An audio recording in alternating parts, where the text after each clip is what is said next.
조갑제 TV 시청자 여러분 안녕하십니까. 2019년 8월 5일 오후 1시입니다.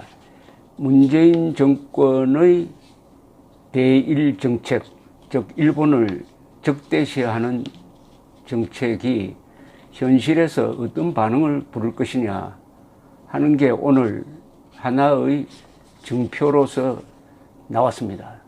주식시장이 반응했습니다. 주가는 떨어지고 환율은 폭등했습니다.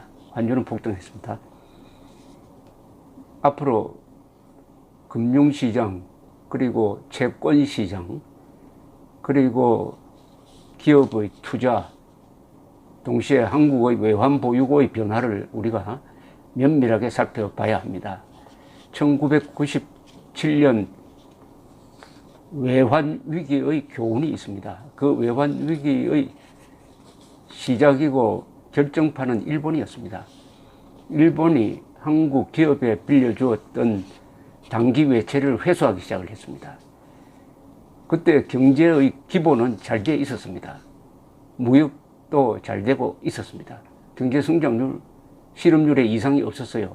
단지 경제의 피라고 볼 수 있는 이 외환 수급이 제대로 되지 않았습니다. 일시적으로 혈관이 막히는 현상이 일어나서 심장마비가 걸릴 지경에 이르렀습니다. 그때 조금만 수혈을 하면 됩니다. 우리가 특사를 일본에 보냈습니다. 통화 스와핑 방식으로 좀 빌려달라. 우리 경제가 괜찮다. 일본이 딱 거절했습니다. 미국과 이야기가 됐는데 IMF로 가서 해결해야 한다. 그래서 우리가 IMF 구제금융을 받고 그 2년 동안 사실은 경제 주권을 상실한 적이 있었습니다.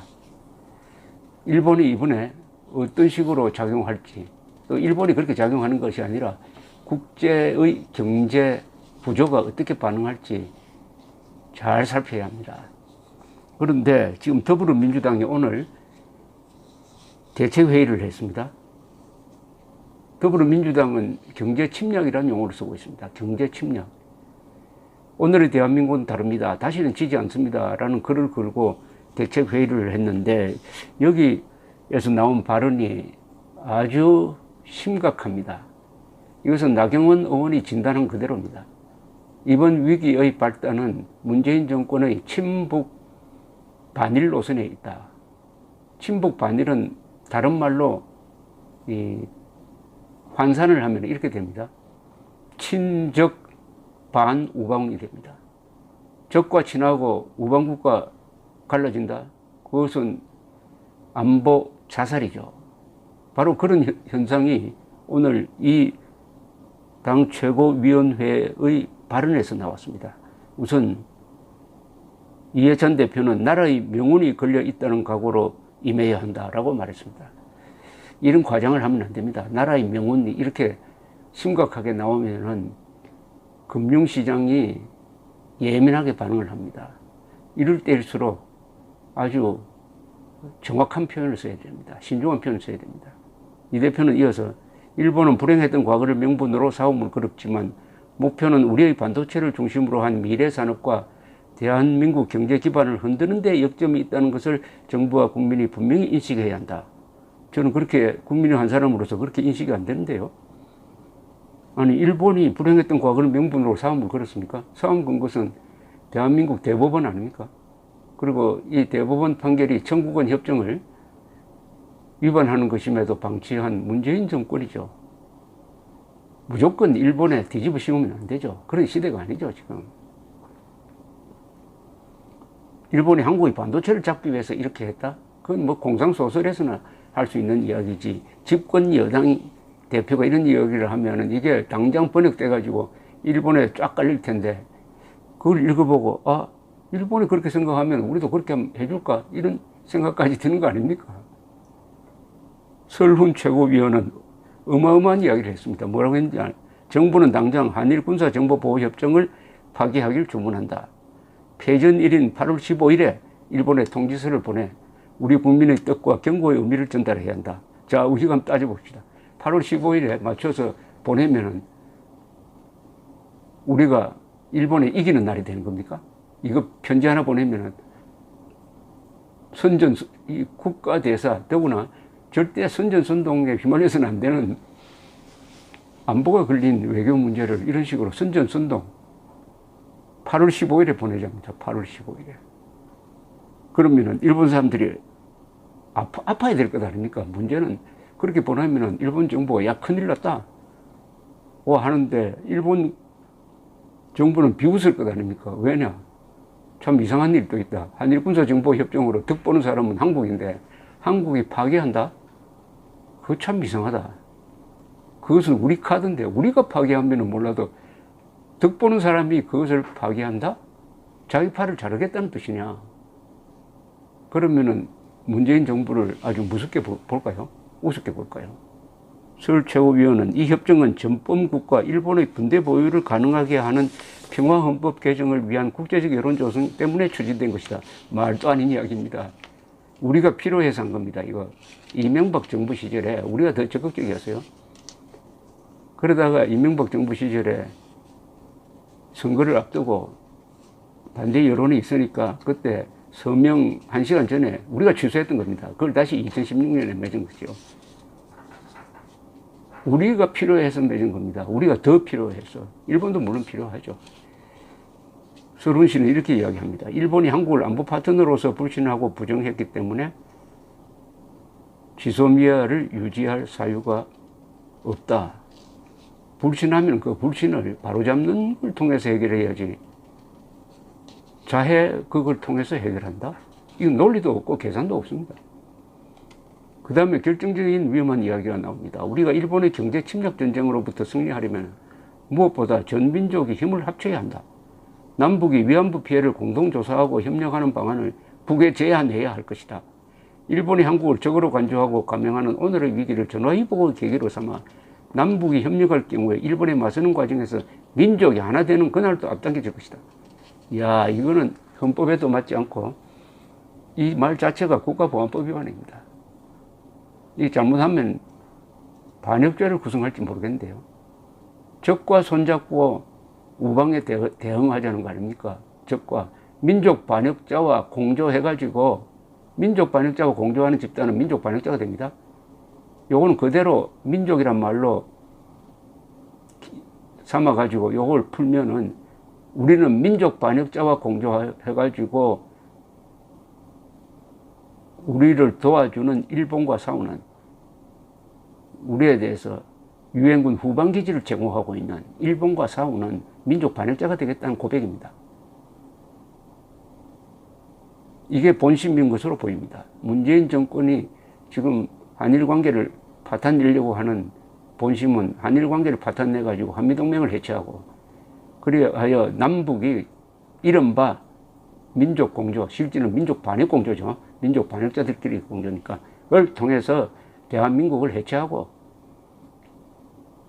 남과 북이 일국 양제, 중국과 홍콩 사이에 하고 있는 사이에 이루어지고 있는 일국 양제 연방제 통일하자. 그쪽으로 나가겠다는 거 아닙니까? 반일 친일파로 프레임을 만들어서 내년 총선에 이기겠다. 그러기 위해서는 경제가 망가지더라도 한일 관계가 엉망이 되더라도 한일 동맹이 해체 지경으로 가더라도 권력을 유지하는데 유리하면 괜찮다. 이런 의도를 너무나 적나라하게 드러냈습니다. 적나라하게 드러냈어요. 이걸 보면은 이 사람들의 기도가 실패할 것으로 봅니다. 숨어서 좀 정교하게 계획을 세워야지. 이렇게 자기의 본질을 드러내버리면은 그 다음에는 대책이 생기는 겁니다. 정권이 정책만 있는 게 아닙니다. 국민은 대책이 있어요. 대책, 문명의 반격이 시작될 수가 있습니다. 문명의 반격. 박주민 최고위원은 지난 1일 자유한국당 송은석 의원이 언론에 출연하여 1965년 한일협정에 의해 개인 청구권이 모두 해결됐다고 주장한 이야기를 두고 깜짝 놀랐다. 일본 극우 세력의 주장과 완전히 동일한 것이다. 참 이상하네요. 아니 너무나 당연한 거 아닙니까? 청구권이 완전히 해결됐으니까 지난 53년 동안 이 문제가 재론하지 않고 기본적으로 2005년 노무현 정부도 같은 결론에 도달해가지고 정부가 대신 배상 내지 보상을 한 건데 그 발언이 일본 극우 세력의 주장과 완전히 동일한 것이라고 하기 전에 이 주장은 13명의 대법관 중에서 권순일 그리고 조재현 두 대법관과 같은 주장입니다. 그럼 그 사람들이 극우 세력입니까? 그 사람들이 일본 극우 세력이에요? 일본 극우 세력만 이런 주장을 한 줄 압니까? 일본 사람 대부분이 똑같은 주장을 합니다. 그럼 일본의 절대 다수가 그럼 극우 세력입니까? 일본 사람이 해는 동쪽에서 뜬다. 나도 해는 동쪽에서 뜬다. 이렇게 이야기하면은 조합자는 일본의 극우 세력에 동조하는 친일파다. 이렇게 이야기하겠다는 거 아닙니까? 완전히 논리가 무너져 버렸습니다. 논리가 무너졌다는 것은 전략이 없다는 이야기입니다.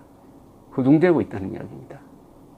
박최호 위원은 또 이렇게 이야기했습니다. 지난 주말 일본의 분노한 시민들이 자발적으로 참여한 촛불 집회에 홍준표 전 한국당 대표가 좌파 정권 전위대들의 행위라는 모욕적 내용을 게재한 것도 공교롭게도 산케신문의 논조와 비슷한 것이라고. 왜 또 이 산케신문을 갖다 댑니까? 산케신문 논조와 비슷한 것이 아니라 홍준표 전 대표 이야기는 다수 한국인의 생각과 비슷한 겁니다. 그 다수가 100만 명, 200만 명이 아니고 적어도 몇 천만 명의 생각과 비슷한 것이에요. 이런 사람 잡는 논리 비약.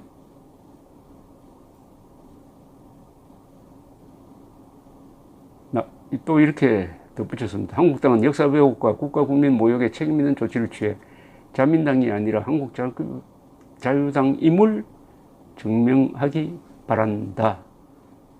제가 그러면 더불어민주당에 질문할 게 있어요. 더불어민주당 당명을 누가 만들었습니까?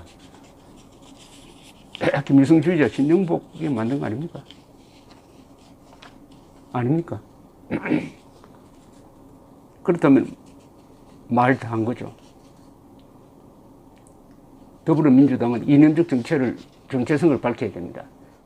첫째, 8.15가 다가오니까 대한민국은 언제 건국됐는지 자유한국당이 질문을 해야 됩니다. 더불어민주당이 대답을 해야 됩니다.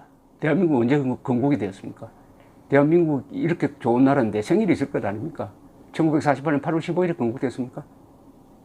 건국됐죠. 그런데 왜 작년 건국기념일 행사하지 않았습니까? 생일을 지웠죠. 원래 건국 100주년으로 기리겠다고 약속을 했죠. 그런데 왜 안 했습니까? 왜 상해임시정부 수립 100주년으로 떼웠습니까? 건국 70주년도 아니고 건국 100주년도 아니고 대한민국을 생일 없는 사생아로 만든, 그리하여 대한민국만이 한반도의 유일한 합법 정부라는 유엔 결의를 위반하고 대한민국의 정통성, 대한민국의 자유민주적 정체성을 부정하는 집단 아닙니까? 더불어민주당이. 감사합니다.